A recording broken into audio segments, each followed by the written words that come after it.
बिस्मिल्लाहिर्रहमानिर्रहीम। अस्सलाम वालेकुम। हमारे चैनल में खुश आमदीद। मैं दुल्हन बनी सेज पर बैठी थी और अपने शौहर का इंतज़ार कर रही थी। मेरी सास मुझे बहुत ही अरमानों से ब्याह कर लाई थी। उसने मुझे कहा था कि तुम इस घर की होने वाली मालकिन हो और इस घर पर तुम ही राज करोगी। मैं यही सोचते अपने शौहर का इंतज़ार कर रही थी। थोड़ी देर में शौहर आया तो मैं खुद में सिमट कर रह गई। वो मेरे करीब आया और मुझे खड़े होने को कहा। मैं उसकी बात मानकर खड़ी हो गई, मगर जैसे ही खड़ी हुई तो जो कुछ उसने कहा वो सुनकर मेरे पांव तले से ज़मीन निकल गई। मेरा नाम मारिया है। बचपन से ही मैंने अपने इर्द गिर्द सिर्फ गुर्बत ही देखी थी। मेरी माँ लोगों के घरों में काम करती थी और मेरा बाप एक नशई था। इससे अपने नशे के अलावा दुनिया में किसी चीज़ की परवाह नहीं होती थी। अम्मा की शादी ज़बरदस्ती की गई थी और वो बेचारी सारी जिंदगी एक नशई शौहर को झेलती रही थी। शुरू में तो वो अपनी माँ से पैसे लेकर गुजारा कर लेती थी, लेकिन मेरी पैदाइश के बाद उन्होंने लोगों के घरों में काम करना शुरू कर दिया, क्योंकि अब खर्चा बढ़ गया था। इसीलिए इन्हें काम करना पड़ रहा था और कोई चारा भी नहीं था। शुरू शुरू में तो अब्बा इन्हें बहुत मारता कि काम पर जाने के बहाने तू मर्दों से मिलती है, मगर अम्मा मेरे लिए सब कुछ बर्दाश्त करती थी। और फिर जब अब्बा ने देखा कि अम्मा कुछ पैसे कमा रही हैं, तो उसने अम्मा से वो पैसे छीनने शुरू कर दिए थे। अम्मा बमुश्किल कुछ पैसे जमा करती तो अब्बा निकाल लेता। अगर अम्मा मना करती तो मार मार कर ले लेता। शुरू में तो अम्मा कुछ भी नहीं कहती थी, लेकिन फिर अम्मा भी आगे से अब्बा को जवाब देने लगी।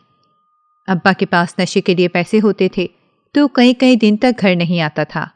अपने नशई दोस्तों के साथ किसी किनारे पर पड़ा रहता था और वो दिन मेरे और अम्मा के बहुत ही सुकून से गुजरते थे। मैं बचपन से ही देखती आ रही थी। कभी अम्मा के चेहरे पर निशान पड़े होते थे तो कभी बाजू पर नील होते थे, क्योंकि अब्बा का जब दिल करता था अम्मा को बहुत ज्यादा मारता था। यही सब देखकर तो मैं बड़ी हुई थी। मुझे ऐसी जिंदगी से नफरत हो गई थी। मुझे गुर्बत से भी नफरत हो गई थी।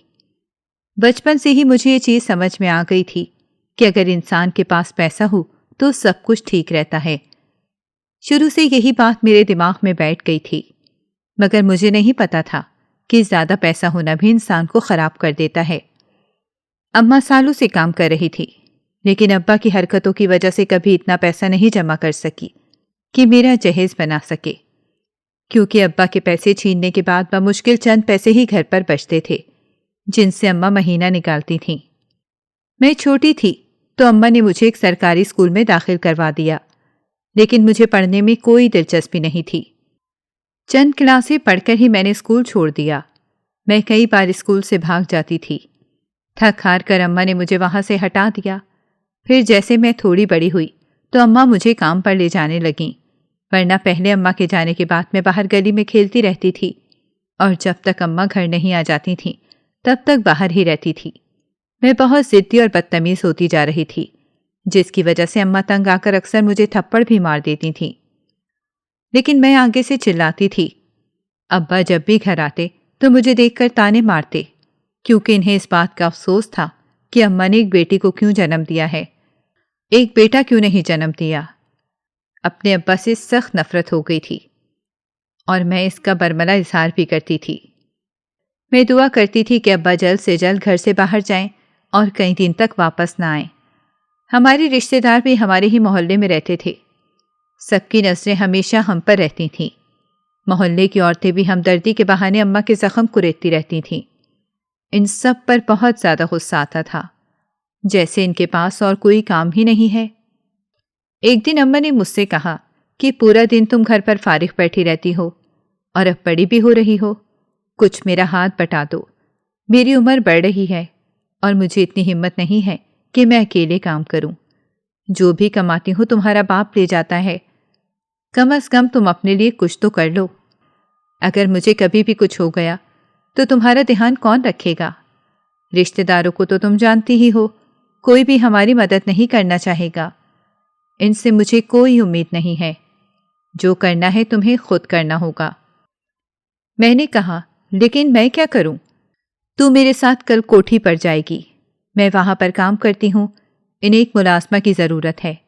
मैंने इनसे बात की थी कि मैं अपनी बेटी को लेकर आ जाऊं, तो उन्होंने कहा था कि ठीक है, ले आओ। वो मुझ पर भरोसा करती हैं, इसीलिए वहां पर ऐसा कुछ मत करना जिसकी वजह से मुझे शर्मिंदगी का सामना करना पड़े।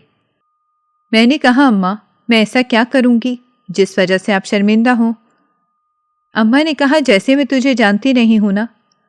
अम्मा के ऐसे कहने पर मैंने मुंह बना लिया, तो माँ बोली, चल अब ऐसा मत कर, मुंह मत बना, उठकर रोटी ला कर दे मुझे, फिर कल हम दोनों साथ में काम पर जाएंगे।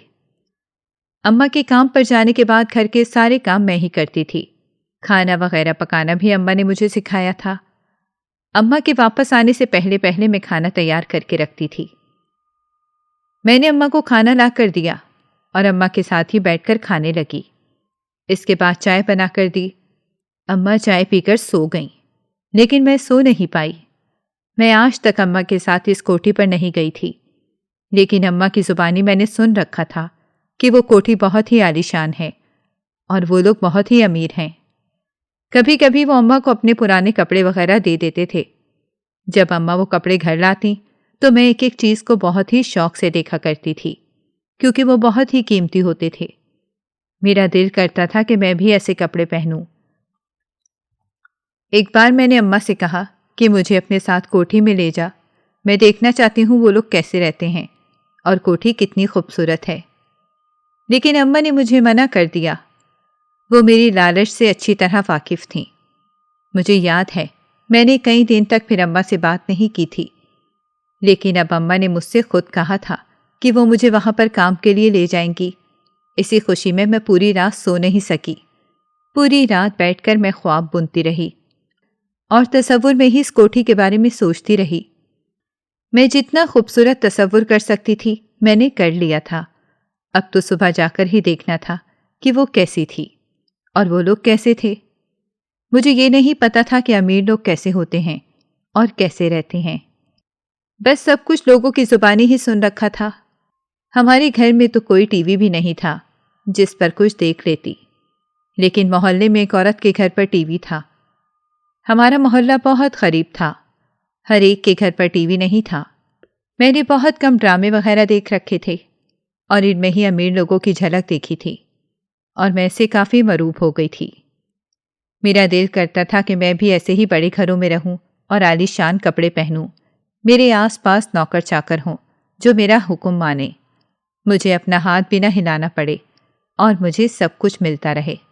मगर ये सिर्फ मैं सोच ही सकती थी। असल ज़िंदगी में पता नहीं मुझे कभी ये सब मिलेगा भी या नहीं। मैं सब सोच रही थी कि सुबह हो गई। मैंने अम्मा को उठाया और नाश्ता वगैरह बनाने लगी। मैं काफ़ी खुश थी कि मैं आज काम पर जा रही हूँ। अम्मा उठ गई तो मैंने नाश्ता लाकर सामने रखा। हम दोनों ने नाश्ता किया। नाश्ते के बाद अम्मा बोली, देख, मैं तुझे लेकर तो जा रही हूँ, लेकिन वहाँ जाकर कोई उल्टी सीधी हरकत मत कर देना।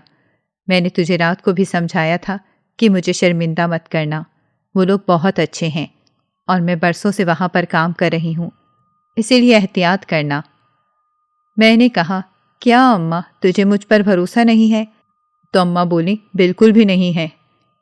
अम्मा के ऐसे कहने पर मैंने फिर से मुंह बना लिया। बहरहाल कुछ देर बाद हम लोग घर से निकले। तभी हमें गली के कोने से अब्बा आते नजर आए। इन्हें भी इस वक्त यहाँ आना था।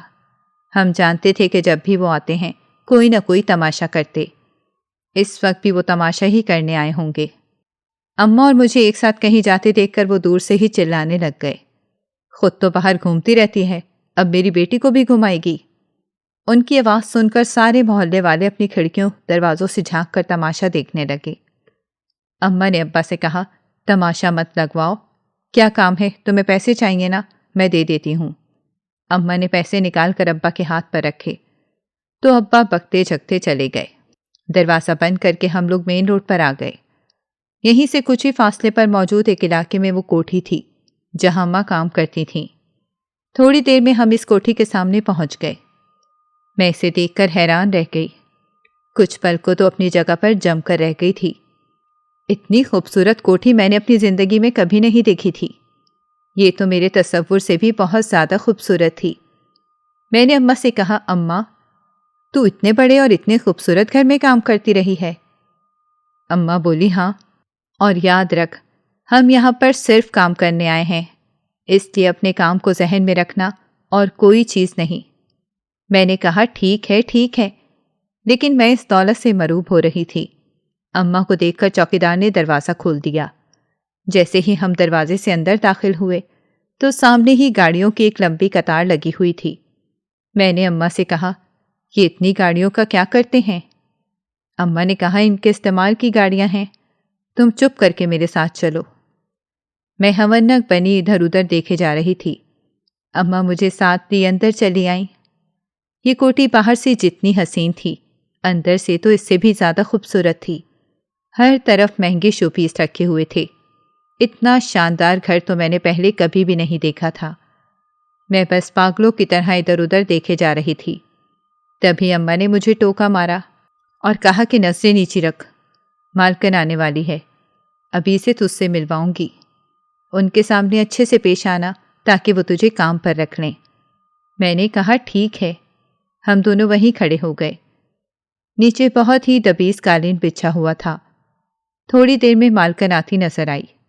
दरमियानी उम्र की, बहुत से जेवरात पहने, वो सहज सहज कर चल रही थी। हमारे करीब आकर रुक गई। अम्मा ने इसे सलाम किया तो उसने जवाब दिया।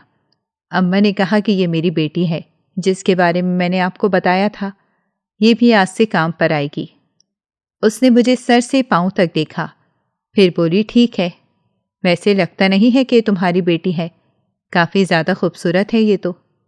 इसमें तो कोई शक नहीं था कि मैं खूबसूरत थी और अक्सर लोग इस बात का एतराफ़ भी करते थे। अब भी मैं अपनी तारीफ पर खुश होकर रह गई। फिर मालकिन ने कहा कि ठीक है, ये काम कर सकती है। अम्मा ने इनका शुक्रिया अदा किया और मुझे साथ लिए किचन की तरफ आ गईं। किचन क्या था, यूं लगता था जैसे हमारा पूरा घर इस किचन जितना होगा। इतना बड़ा किचन बना हुआ था। मैंने अम्मा से कहा कि इन लोगों का किचन कितना बड़ा है। अम्मा बोली, हाँ, यहाँ पर हर चीज़ बहुत महंगी है, इसलिए ध्यान रखना कि किसी चीज़ को तोड़ मत देना, वरना तुम्हारी तनख्वाह से पैसे कटेंगे और मालकिन बहुत सज़ा देगी। ये सारी चीज़ें इसकी पसंद की हैं और ये इसने बाहर मुल्कों से मंगवाई हैं। मैंने कहा ठीक है। अम्मा ने कहा कि तुम किचन में सिर्फ एक मददगार के तौर पर काम करोगी, सब्जियां वगैरह काटोगी और बर्तन धोगी। खाना पकाने का काम मैं करूंगी। वहाँ पर 2-3 मुलाजमाएं और भी थीं। पहला दिन मेरा काफ़ी अच्छा रहा था और पूरा दिन मेरा किचन में ही गुजरा था। अम्मा ने मुझे सख्ती से मना किया था कि घर के किसी और हिस्से में मत जाना, इसीलिए अम्मा की हिदायत पर अमल करते हुए मैं किचन में ही रही थी। शाम हुई तो अम्मा ने कहा कि चलो, हमें चलना है। मालकिन ने अम्मा से कहा कि कुछ खाना पैक करके घर ले जाओ। अब तुम्हारी बेटी भी यहीं पर काम करती है तो घर पर जाकर खाना बनाना मुश्किल होगा। अम्मा ने इनका शुक्रिया अदा किया और खाना पैक करके साथ ले आईं। अब ये रोज़ का मामूल बन गया था। मालकिन रोज़ हमें कुछ खाना साथ ले जाने को कहती और हम इसे साथ ले जाते थे और घर जाकर खाते। इस तरह हमें घर में दोबारा जाकर खाना नहीं बनाना पड़ता था। मालकिन काफ़ी अच्छी थीं और बहुत ज़्यादा ख्याल भी रखती थीं। एक दिन मैंने अम्मा से कहा कि मालकिन कितनी अच्छी है ना, हम सबका कितना ख्याल रखती हैं। तो अम्मा ने कहा कि हाँ, इसमें तो कोई शक नहीं है, लेकिन अगर इसकी किसी चीज़ को ख़राब किया जाए तो वो बहुत ज़्यादा गुस्सा भी करती है, इसलिए हमेशा एहतियात से रहना। मैंने कहा ठीक है। मालकिन के घर में कोई इतने लोग तो थे नहीं, एक ही बेटा था और इसका शौहर हमेशा बिजनेस के लिए शहर से बाहर रहता था। घर पर इतने काम भी नहीं होते थे। आधे से ज़्यादा दिन तो मेरा फारिग ही गुजरता था। एक दिन मालकिन ने मुझे कुछ कपड़े दिए और बोली, मेरी भतीजी यहाँ रहने आई थी, इसके कुछ कपड़े यहाँ पर रह गए हैं, तुम ले लो। मैंने कहा ठीक है। वो बहुत ही खूबसूरत कपड़े थे, इतने महंगे थे कि मैं कभी अपनी इस तनख्वाह में ख़रीद नहीं सकती थी। मैंने खुशी खुशी वो कपड़े रख लिए, अम्मा को भी नहीं बताया। बाद में जब अम्मा ने देखा तो सख्त गुस्सा किया और बोली, मुझसे पूछे बिना तुमने इनसे ये कपड़े क्यों ले लिए? मैंने कहा उन्होंने मुझे इतने प्यार से दिए हैं और देखा है ना कितने खूबसूरत कपड़े हैं। अम्मा ने कहा तुम दिन ब दिन लालची होती जा रही हो। मैंने कहा अम्मा क्या है, अब बस मेरे पीछे ही पड़ी रहती हैं। मैंने वो कपड़े अपने पास संभाल कर रख लिए। मालकिन अक्सर ही मुझे कुछ न कुछ देती रहती थी। कभी कोई मेकअप का सामान दे दिया तो कभी कोई कपड़े या कभी कोई ज्वेलरी दे देती। मैं खुशी खुशी इससे लेकर अपने पास रख देती थी। अम्मा को गुस्सा तो बहुत आता था और वो मुझे मना भी करती थी, मगर मैं इनकी कोई बात नहीं सुनती थी। अक्सर तो इनसे छुपाकर ही ले लेती थी। एक दिन अम्मा ने मुझसे कहा कि देख, मेरी तबीयत ठीक नहीं है, तू अकेली काम पर चली जा, लेकिन ध्यान से जाना और अपना ध्यान रखना वहाँ पर। मैंने कहा ठीक है। अम्मा को मामूली बुखार हो रहा था। अम्मा को दवा देकर मैं घर से बाहर निकल आई तो मुझे रास्ते में अब्बा मिल गए और बोले, तेरी माँ कहाँ है? मैंने कहा अम्मा की तबीयत ठीक नहीं है और वो इसीलिए घर पर आराम कर रही हैं। तो वो बोला, आराम नहीं कर रही है, बस बिस्तर तोड़ रही है। इतना कहकर अब्बा घर की तरफ चल दिया। मैं जानती थी कि अब्बा घर जाकर लड़ाई झगड़ा करेंगे, इसीलिए मैं पीछे पीछे चली आई और मेरी तवक्का के ऐन मुताबिक अब्बा घर में घुसकर अम्मा से ज़बरदस्ती पैसे मांग रहे थे। अम्मा की हालत बहुत ज़्यादा ख़राब थी और अब्बा इन्हें मार रहे थे। मुझे बहुत ज़्यादा गुस्सा आया और गुस्से में मैंने पुलिस को कॉल कर दी। थोड़ी देर में पुलिस वहाँ पहुँच गई और अब्बा को लेकर चली गई। अम्मा ने मुझे कहा कि तुमने ऐसा क्यों किया है? मैंने कहा, और मैं क्या करती? वो आपको मार रहा था, मेरे पास और कोई रास्ता नहीं था।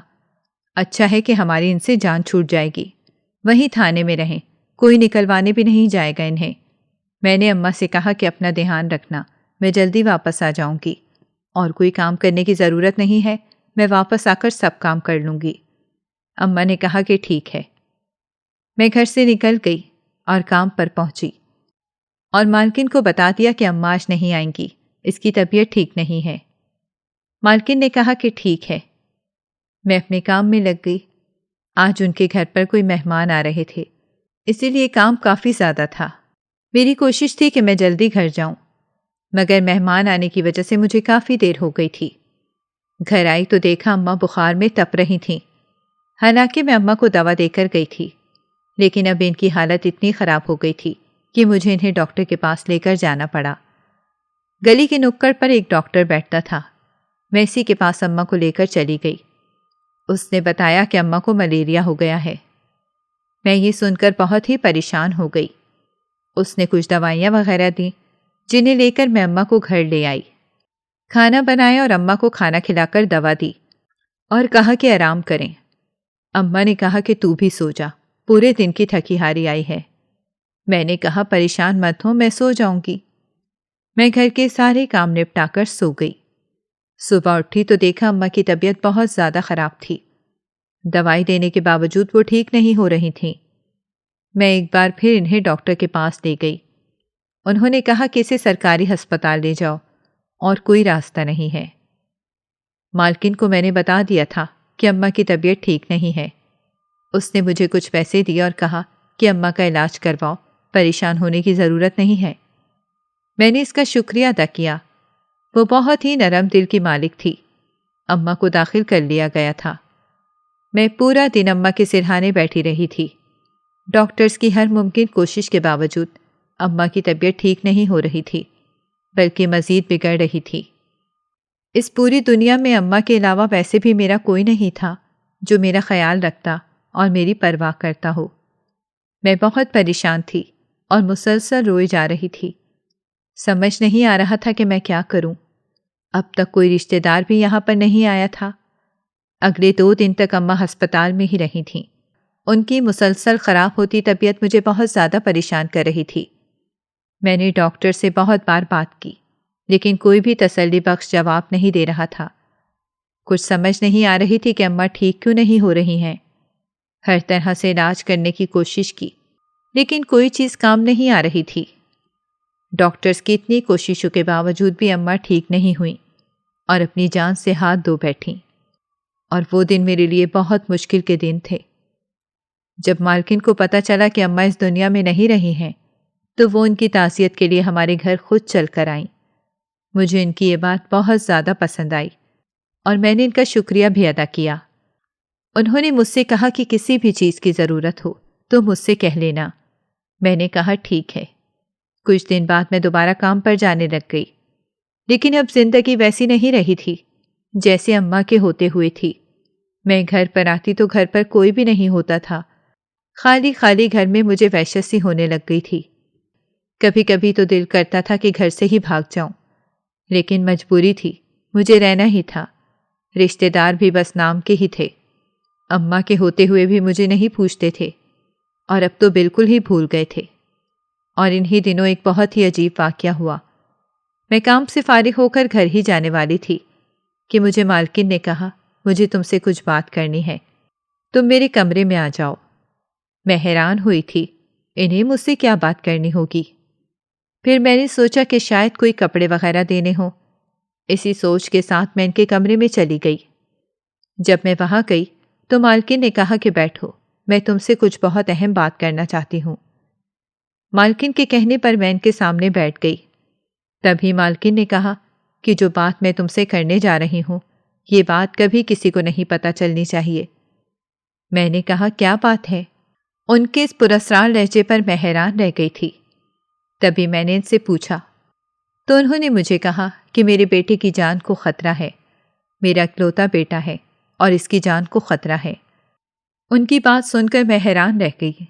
मैंने कहा, आपके बेटे की जान को खतरा है तो आप ये बात मुझे क्यों बता रही हैं? आप पुलिस को बताएं या किसी और को जो मदद कर सके। आखिर मैं आपकी क्या मदद कर सकूंगी? तो वो बोली, नहीं, सिर्फ तुम हो जो मेरी मदद कर सकती हो। मैंने कहा, वो कैसे? तो वो बोली, अगर तुम मेरे बेटे से निकाह कर लो तो इसकी जान बच जाएगी। मैंने कहा, मेरे निकाह करने से इसकी जान कैसे बचेगी?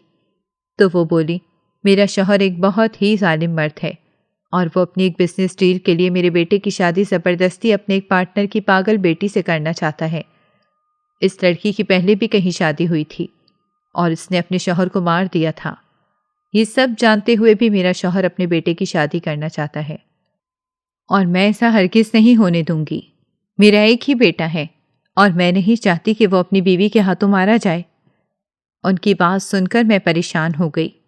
मैंने कहा, लेकिन मैं आपके बेटे से कैसे निकाह कर सकती हूँ? मैं तो एक मुलाजमा हूँ। उसने कहा, देखो, इस बात से कोई फ़र्क नहीं पड़ता है। तुम बस मेरे बेटे से निकाह कर लो, इसके बदले में तुम्हें बहुत दौलत दूंगी। ये कहते हुए उन्होंने मेरे आगे हाथ जोड़ दिए। मैंने इनसे कहा, ऐसा मत करें। लेकिन हकीकत तो ये थी कि मालकिन की बात सुनकर मैं हैरान रह गई। लेकिन उसने मुझे कहा कि अगर तुम मेरे बेटे से शादी करोगी तो इसके बदले में तुम्हें बहुत ज़्यादा सोना और पैसा दूंगी, लेकिन तुम इस बात का जिक्र किसी से भी नहीं करोगी। मैंने कहा, ठीक है, मैं सोच कर जवाब दूंगी। मैं घर आ गई। मालकिन ने बात ही ऐसी की थी कि मैं फ़ौरन से कोई जवाब नहीं दे सकती थी। पूरी रात सोचती रही, आखिर मालकिन ने अपने इकलौते और अमीर बेटे के लिए सिर्फ मुझे ही क्यों चुना? अगर वो चाहती तो किसी भी अमीर लड़के से अपने बेटे की शादी करवा सकती थी। मुझे ये सब चीज़ें कुछ समझ नहीं आ रही थी, लेकिन मेरे दिमाग में मालकिन के पैसों और सोने वाली बात घूम रही थी। मैं अपनी ज़िंदगी में यही सब तो चाहती थी कि ढेर सारा सोना और पैसा मेरे पास हो और मैं ऐशो इशरत की ज़िंदगी जीऊँ। और अब वो मुझे मिल ही रही थी तो मुझे ऐसा मौका ज़ाया नहीं करना चाहिए था। मैंने पूरी रात सोचने के बाद एक फ़ैसला लिया और मुतमईन होकर इस पर अमल करने का फ़ैसला कर लिया। नाश्ता करके घर की सफाई करने के बाद मैं काम के लिए निकल गई। कोठी पर आई तो मालकिन पहले से जाग रही थीं। मुझे देखकर बोली, आज तुम कोई काम नहीं करोगी, बल्कि मुझे तुमसे कुछ ज़रूरी बात करनी है। मैं जानती थी कि वो मुझसे मेरा जवाब जानना चाहती हैं। उसने मुझे अपने साथ बिठाकर नाश्ता करने के लिए कहा। मैं हैरान रह गई। जिस टेबल पर वो अमीर लोग बैठते थे उस टेबल पर वो मुझे बिठा रही थीं। मैं उसके साथ बैठ गई, लेकिन फिर मुझे अपने कपड़े इतने पुराने लग रहे थे कि मुझे वहां बैठे अजीब लग रहा था। लेकिन मुझे हिम्मत करके बैठे रहना था। तभी घर के तमाम लोग खाने की टेबल पर आ गए। मालकिन का बेटा भी सामने बैठा हुआ था। वो काफ़ी अजीब इंसान था। ड्रामों की तरह कोई हीरो नहीं था, लेकिन बहुत ही अजीबोगरीब था। मैंने इसे कभी किसी से बातचीत करते नहीं देखा था। एक पल को मैंने सोचा कि शायद मेरा फैसला गलत हो। क्या मैं इसके साथ ज़िंदगी गुजार सकूंगी? लेकिन फिर मैंने ये पैसा और ऐशो इशरत देखा तो ये सब चीज़ें भूल गई। नाश्ते के बाद मालकिन मुझे अपने साथ अपने कमरे में ले गई और बोली, मुझे तुम्हारा जवाब जानना है। क्या तुम शादी करने के लिए तैयार हो? देखो, मैं तुम्हारी मिन्नत कर रही हूँ, तुम इस शादी के लिए हाँ कर दो। मैंने मालकिन से कहा कि आपको मिन्नत करने की ज़रूरत नहीं है, मैं तैयार हूँ ये शादी करने के लिए। मेरी बात सुनकर मालकिन खुश हो गई और बोली, ठीक है, अब से तुम इस घर का कोई काम नहीं करोगी। अब मैं जल्द तुम्हारी शादी की तैयारियां शुरू कर देती हूँ और तुम अपना सामान वगैरह लेकर आ जाओ। अब से यहीं रहोगी। शादी हो जाएगी तो तुम्हें तुम्हारे कमरे में शिफ्ट कर दूंगी। मालकिन की हिदायत के मुताबिक मैं घर आई और अपना तमाम ज़रूरी सामान वगैरह उठाकर मालकिन के घर में शिफ्ट हो गई। मुझे घर में कुछ दिन पहले एक मुलाजमा की हैसियत से काम कर रही थी, अब वहाँ की मालकिन बनने वाली थी।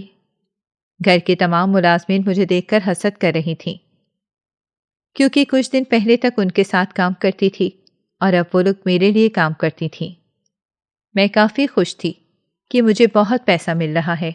मैं यही सब तो चाहती थी कि मुझे हाथ पांव भी ना हिलाना पड़े और मेरे सामने सब कुछ आता जाए। और अब जब मुझे ये सब मिल गया था तो मेरी खुशी की इंतहा नहीं रही थी। लेकिन मुझे नहीं पता था कि ये खुशी सिर्फ चंद दिनों के लिए ही होगी, क्योंकि आगे जाकर मेरी ज़िंदगी बहुत ज़्यादा मुश्किल होने वाली थी। अभी तो मैं पैसा और दौलत देखकर पागल हो रही थी और मुझे कुछ भी नहीं नजर आ रहा था। 2 दिन बाद घर में ही शादी का फंक्शन रखा गया था। सब लोगों को शादी पर बुलाया था। उसने कहा था कि वो एक शानदार शादी करेगी। मालकिन मुझे साथ लेकर शॉपिंग करने चली गई। उसने मुझे बहुत ही महंगी महंगी चीज़ें लेकर दी थीं। मैं हैरान रह गई थी।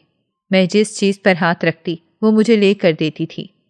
अब तक न जाने मैं कितनी चीज़ें खरीद चुकी थी। शादी के लिए तैयार होने के लिए मालिकान ने मुझे एक बहुत ही महंगे पार्लर में भेज दिया। मैं दुल्हन बनकर बहुत ज़्यादा अच्छी लग रही थी और बहुत ही खूबसूरत। हर कोई मेरी तारीफ़ें कर रहा था। तमाम लोग मालकिन से पूछ रहे थे कि तुमने इतनी खूबसूरत लड़की कहाँ से ढूंढी? तो वो आगे से हंस कर कहती कि मेरी बहू को इतना खूबसूरत ही होना था। शादी में बहुत ज़्यादा लोग आए हुए थे। ये बहुत ज़्यादा महंगी शादी थी। मैंने देखा कि मेरे ससुर मुंह बनाकर एक जगह खड़े हुए हैं, क्योंकि मेरी सास ने उनकी मर्जी के खिलाफ जाकर अपने बेटे की शादी तय की थी। लेकिन वो किसी मजबूरी के तहत चुप थे, क्योंकि एक दुनिया के सामने ही शादी हो रही थी, इससे वो कुछ बोल नहीं पा रहे थे। शादी की रस्मों के बाद जब काफ़ी ज़्यादा रात हो गई तो मालकिन ने मुझे कहा कि चलो मैं तुम्हें तुम्हारे कमरे में छोड़ आती हूँ। वो कुछ लड़कियों के साथ मुझे मेरे कमरे में छोड़ आई। कमरा क्या था, जैसे एक पूरा घर हो। इतना बड़ा कमरा तो मैंने अपनी ज़िंदगी में कभी नहीं देखा था। मैं यहाँ काम तो करती थी, लेकिन कभी घर के अंदरूनी हिस्सों में नहीं गई थी। मालकिन के बेटे का कमरा, जो कि अब मेरा भी कमरा था, बहुत बड़ा था और बहुत ही खूबसूरती से सजाया हुआ था। यहाँ पर हर चीज़ बहुत कीमती थी। मैं मुंह खुले हर चीज़ को देखे जा रही थी। मालकिन ने मुझसे कहा था कि आराम से बैठ जाओ, अगर किसी चीज़ की ज़रूरत हो तो मुझे बता देना। मैंने इनका शुक्रिया अदा किया। फिर वो वहाँ से चली गईं। मैं अब घूंघट ओढ़े बैठी अपने शौहर का इंतज़ार कर रही थी। अभी मुझे इंतज़ार करते ज़्यादा देर नहीं हुई थी कि तभी मेरा शौहर अंदर दाखिल हुआ। उसने मुझे बैठे देखा तो इंतहाई गुस्से से कहा कि मेरे बेड से उठ जाओ। उसकी ये बात सुनकर मैं हैरान रह गई कि मैं इसकी बीवी हूँ और वो मुझे यहाँ से उठने को कह रहा है। मैं अपनी जगह पर जम कर बैठी थी तो वो फिर बोला, मैं तुम्हें क्या कह रहा हूँ कि यहाँ से उठ जाओ, ये मेरा बेड है।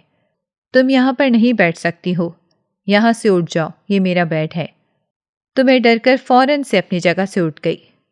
फिर उसने कहा कि तुम मेरे कमरे में भी नहीं रह सकती हो। मैंने हिम्मत करके कहा कि मैं फिर कहाँ रहूँगी, मैं आपकी बीवी हूँ। उसने कहा, नहीं हो तुम मेरी बीवी, जाओ यहाँ से बाहर निकलो। और फिर उसने धक्के देकर मुझे कमरे से बाहर निकाल दिया।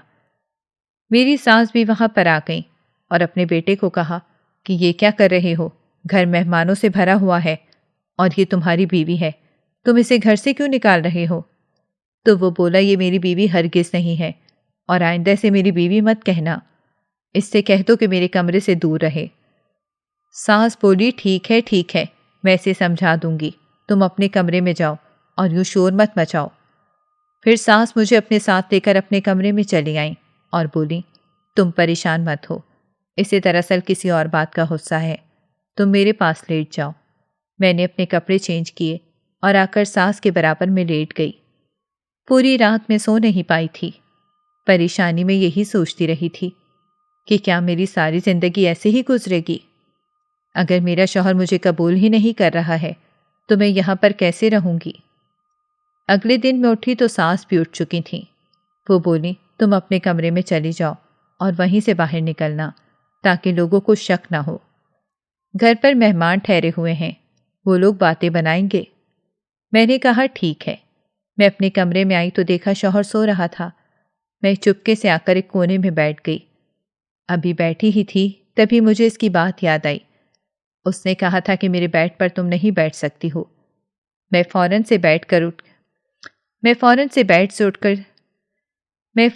बेड से उठकर साथ रखे हुए सोफे पर बैठ गई। सास ने जब मुझे इशारा किया तो मैं तैयार होकर बाहर आ गई। तमाम मेहमानों से मिलकर नाश्ता वगैरह किया। नाश्ता बहुत ही पुरतकल्लुफ़ था। सब मेहमान शादी की तारीफ़ें कर रहे थे और साथ में मेरी भी। इसी तरह वलीमा भी निकल गया, लेकिन मेरे शौहर ने मुझे मेरे कमरे में नहीं आने दिया। उसने सख्ती से कहा था कि मेरे कमरे में तुम नहीं ठहर सकती हो। मैं इसके रवैये से बहुत परेशान थी। सास मुझे सब्र करने का कहती थी, लेकिन मैं आखिर कब तक सब्र करती रहती। मैंने इसलिए शादी थोड़ी की थी कि मैं अपने शौहर की नज़रों से गिर जाऊं। अब ये दौलत वगैरह सब मुझे नहीं चाहिए थी।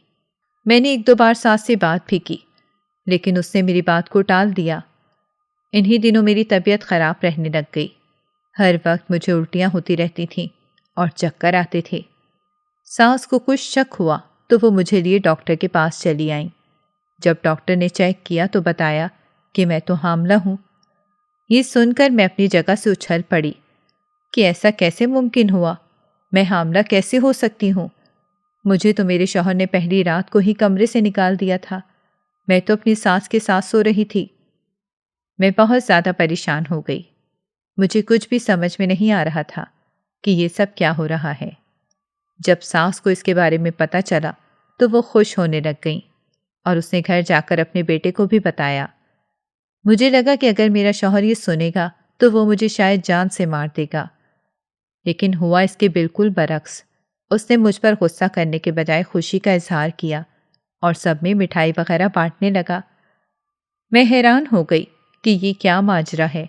मुझे कुछ भी समझ नहीं आ रहा था। तभी मैंने सास को कहा कि ये क्या हो रहा है, मैं हामला कैसे हो गई हूँ और आप सब खुशियाँ क्यों मना रहे हैं।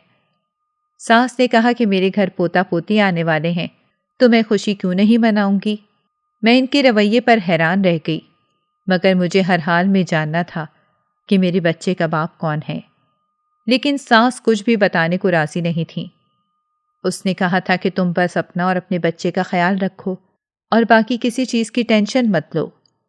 एक बात मैंने नोट की थी कि जिस दिन से मेरे हामला होने की खबर पता चली थी उस दिन से मेरे ससुर ने घर पर आना छोड़ दिया था।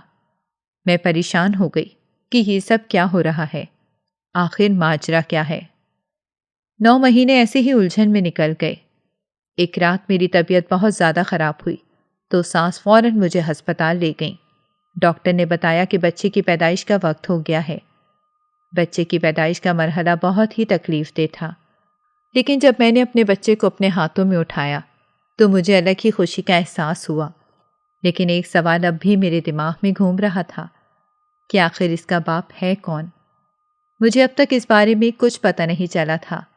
मैंने सास से दोबारा ये सवाल किया तो वो बोली, ज़्यादा मत सोच, अभी तेरे बेटे का डीएनए होगा तो तुझे खुद ही पता चल जाएगा। कुछ दिन बाद सास मुझे साथ लेकर घर पर आ गई। इन्हीं दिनों मेरे बेटे के डीएनए की रिपोर्ट भी आ गई थी। जैसे ही मैंने रिपोर्ट खोली तो ये देखकर मेरे पांव तले से ज़मीन निकल गई कि मेरे बेटे का बाप मेरा अपना शौहर ही था। लेकिन ये कैसे मुमकिन हुआ, आखिर कैसे, मुझे कुछ भी समझ नहीं आ रहा था। मैंने सास से कहा कि मैं तो आपके साथ सोती थी और मेरा शौहर तो मुझे अपने कमरे में कभी रखने को राजी ही नहीं हुआ, तो ये कैसे मुमकिन हुआ। तो वो बोली, यही सच है। मैंने कहा मगर मुझे बताएं क्या बात है। तो वो बोली, जब मैंने अपने बेटे का रिश्ता तुमसे पक्का किया तो मेरा शौहर मुझसे बहुत नाराज़ हो गया। वो मेरे बेटे की शादी इस पागल लड़की से ही करना चाहता था, लेकिन मैं तो ऐसा हरगिज़ नहीं होने देना चाहती थी। जब मैं नहीं मानी तो उसने मेरे बेटे को धमकाना शुरू कर दिया कि अगर उसने शादी की और इस शादी को कबूल किया तो वो इसे जायदाद से आग कर देगा। और मैं ऐसा हरगिज़ नहीं चाहती थी कि मेरे बेटे को जायदाद से हाथ धोना पड़े। इसीलिए मैंने बेटे से बात की कि शादी होने के बाद वो तुम्हें अपने कमरे में ना रखे। इसी तरह मेरे शौहर को यही लगेगा कि इसने शादी को कबूल नहीं किया है और वो इसे जायदाद से बाहर नहीं करेगा। बेटे ने ऐसा ही किया। मैंने तुम्हें अलग कमरे में रखना शुरू कर दिया। तुम्हें लगता था कि रात को तुम्हारे साथ सोती हूँ, लेकिन जैसे ही तुम सो जाती थी तो मैं वहाँ से निकल जाती थी और मेरा बेटा कमरे में आ जाता था। वो तुमसे बहुत प्यार करता है और जब मेरे शौहर को पता चला कि इसके यहाँ औलाद होने वाली है तो वो गुस्से में यहाँ से चला गया, क्योंकि अब वो कुछ भी नहीं कर सकता है और चाह कर भी अब मेरे बेटे को जायदाद से नहीं निकाल सकता है, क्योंकि बेटे ने अपना हिस्सा ले लिया है और इस बिजनेस को खड़ा करने में मेरे बेटे की बहुत ज़्यादा मेहनत है और इसमें कोई शक नहीं है। मेरा शौहर एक लालची इंसान है। वो पैसे के पीछे अपनी औलाद को भी बेचने से पीछे नहीं हटेगा। सास की बातें सुनकर मैं परेशान हो गई। मैंने कहा, लेकिन अब क्या होगा? वो बोली, अब से तुम अपने शौहर के साथ अपने कमरे में रहोगी। मैंने कहा, ठीक है। मैं बच्चे को साथ लेकर अपने शौहर के कमरे में चली आई। शौहर ने मुझे देखा तो कहा, मुझे माफ़ कर दो, ऐसा करना मेरी मजबूरी थी। अगर मैं ऐसा ना करता तो मेरा बाप हमें यहाँ से निकाल देता और मैं नहीं चाहता था कि मैं तुम में से किसी को भी तकलीफ दूँ।